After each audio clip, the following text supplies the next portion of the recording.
स्वागत है आप सभी का मेरे YouTube channel learning with Sushma में।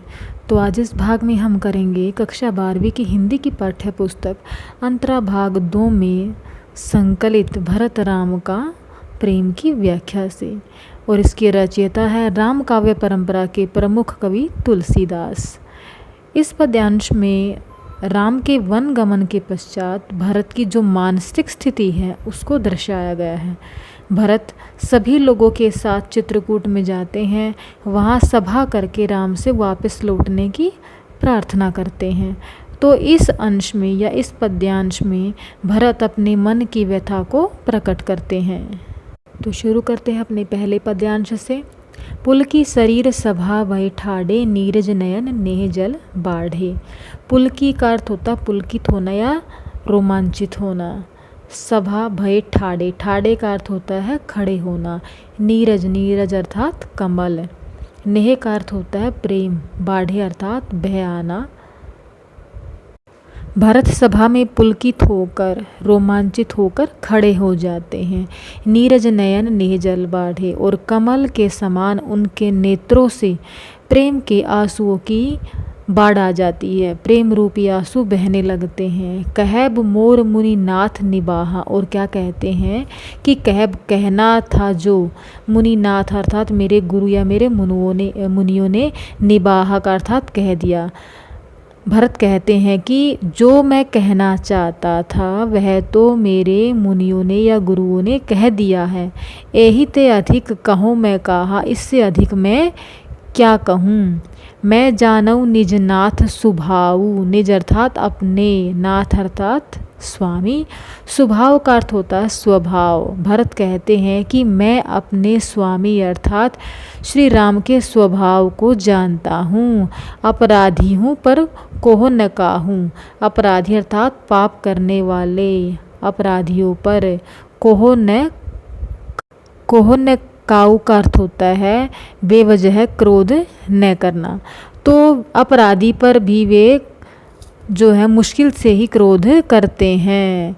मोह पर कृपा स्नेहु विसेखी, मोह पर अर्थात मुझ पर, स्नेह अर्थात प्रेम, विसेखी का अर्थ होता है विशेष, और मुझ पर तो उनकी जो है विशेष कृपा रहती है, अर्थात मुझसे तो वे हद से ज़्यादा प्रेम करते हैं।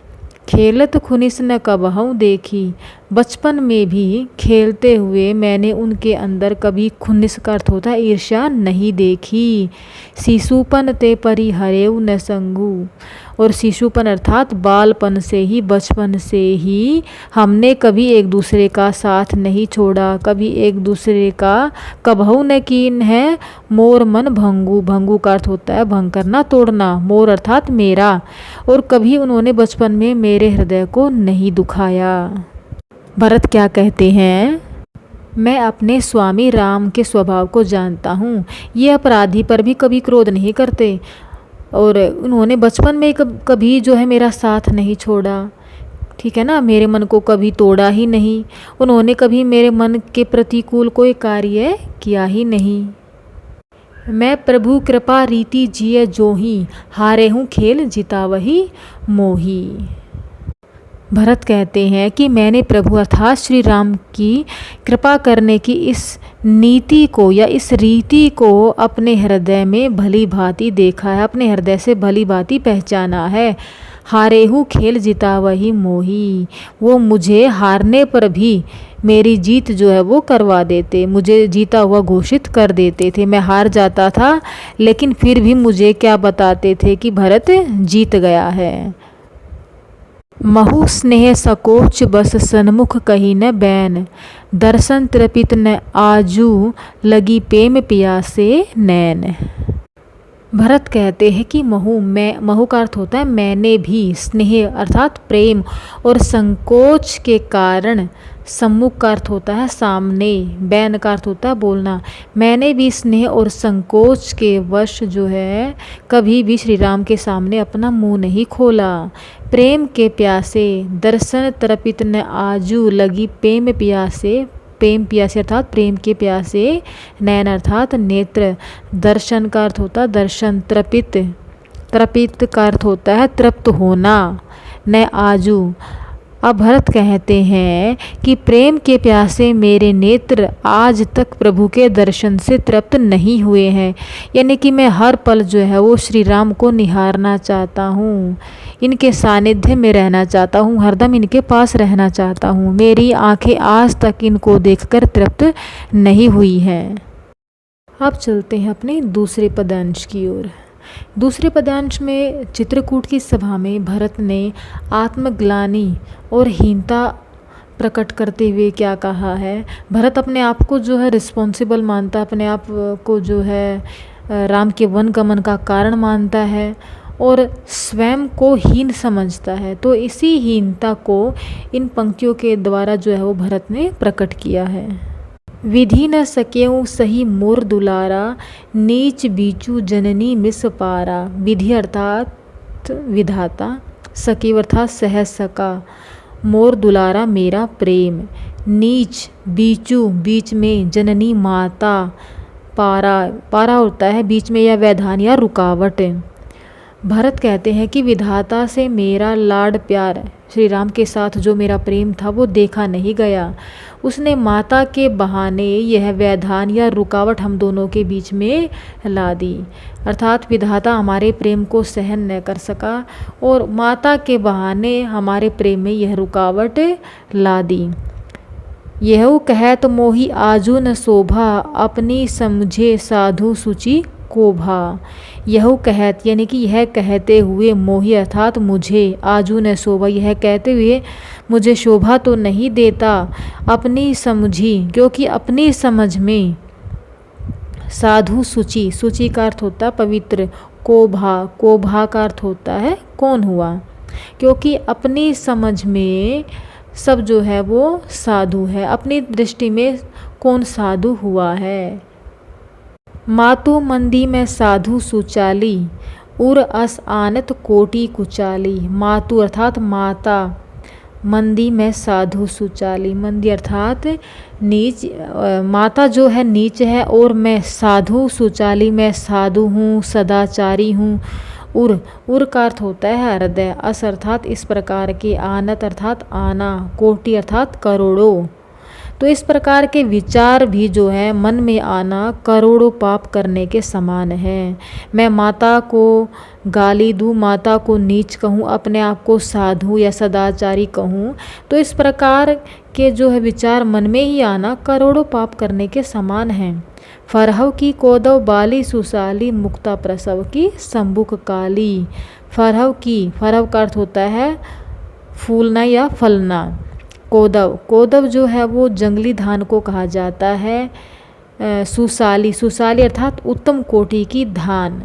क्या जो है किसी जंगली धान की बाल से या बाली से उत्तम धान प्राप्त किया जा सकता है।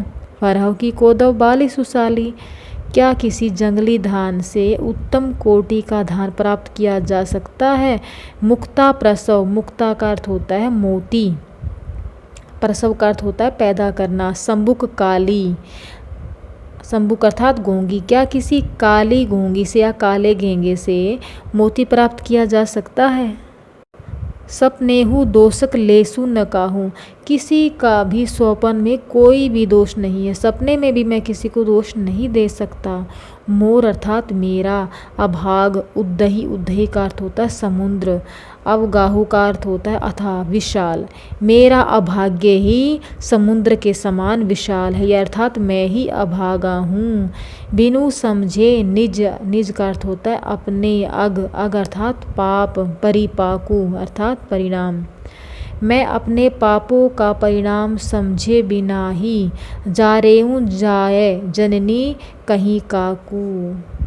अपने पापों का परिणाम समझे बिना ही अपने जो कड़वे वचन हैं उनसे मैंने अपनी माता को व्यर्थ ही रुष्ट किया है। मैं अपने हृदय में सब तरीके से खोजकर हार गया। हृदय हेरी हारेऊँ सबोरा, हृदय से हारेऊँ हार गया हूँ। हेरी अर्थात देखकर, अब चारों ओर देखकर मैं अपने हृदय से ही हार गया हूँ। एक ही भांति भले ही भल मोरा।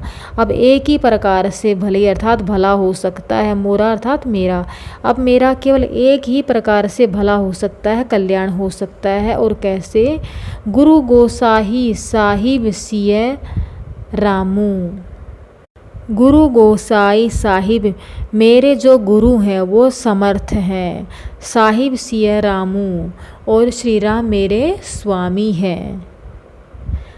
लागत मोहि नीक परिणामु। मोहि अर्थात मुझे, नीक अर्थात नेक, परिणामु अर्थात परिणाम। और इनकी शरण में ही मुझे मेरा अच्छा परिणाम मिल सकता है। साधु सभा गुरु प्रभु निकट। साधुओं की इस सभा में जहाँ पर मेरे गुरु और मेरे प्रभु अर्थात श्री राम मेरे निकट है, कहूँ कहता हूँ सूथल अर्थात पवित्र, सती भाऊ। इस पवित्र स्थान पर जो मैं बातें कह रहा हूँ, साधुओं की सभा में गुरु और स्वामी मेरे समीप हैं, मैं इस पवित्र तीर्थ स्थान में सत्य भाव से कहता हूँ। प्रेम प्रपंचु, प्रेम प्रपंचु कि झूठ फुर जानहि मुनि रघुराऊ। प्रेम प्रपंचु की झूठ, कि मेरा यह जो प्रेम है वो छल है, कपट है, झूठ है या सात्विक प्रेम है, यह जो बात है फुर जानहि मुनि रघुराऊ। मेरे गुरु अर्थात कौन? गुरु वशिष्ठ जो कि सर्वज्ञ हैं, और मेरे अंतर्यामी स्वामी कौन? अर्थात श्री राम जानते हैं कि जो मैंने बातें कही हैं वो मेरा प्रेम है या छल या कपट है।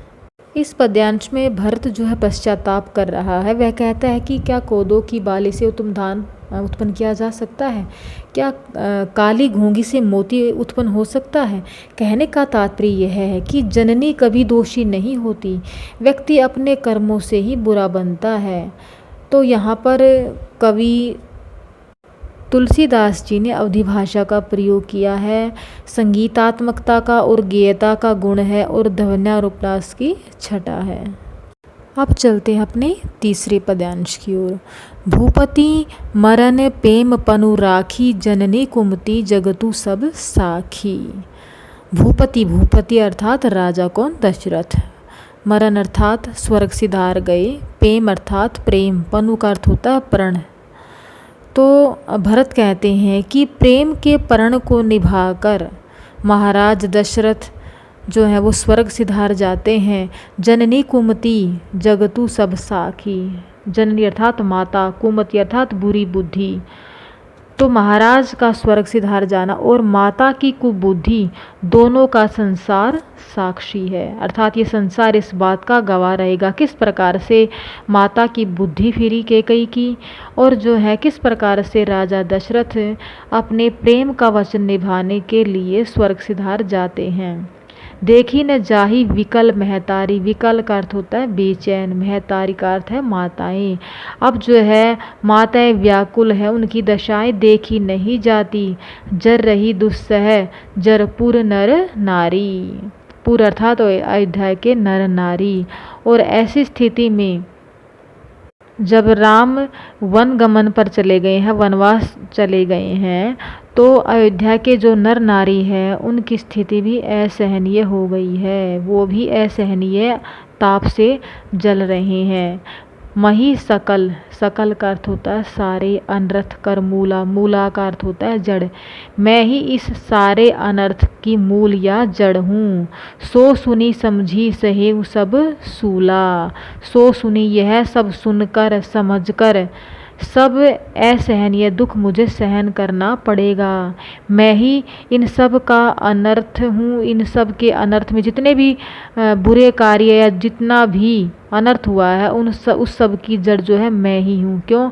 ना तो मैं होता और न ही कैकेयी मुझे जो है राजा बनाने पर तुलती, और न ही राम को वनवास दिया जाता। तो इन सब आलोचनाओं का शिकार होकर अब मुझे यह सब चीज़ सहन करनी पड़ेंगी।